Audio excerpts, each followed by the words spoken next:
Welcome to Market Peeker. Today we're talking about Forex Scalping, a trading style focused on making fast profits by capturing small price movements. If you like quick trades, this might be for you. Let's break it down. What is Forex Scalping? Scalping is about entering and exiting trades within seconds or minutes to grab small profits.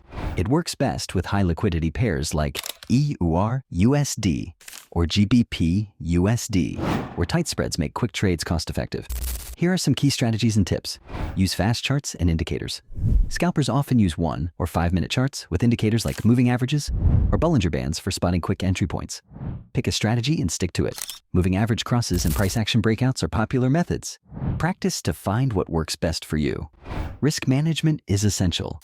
With such short trades, it's easy to lose track. Keep risks low by setting tight stop losses and profit targets on each trade. Watch for market volatility. Avoid high-impact news times when scalping.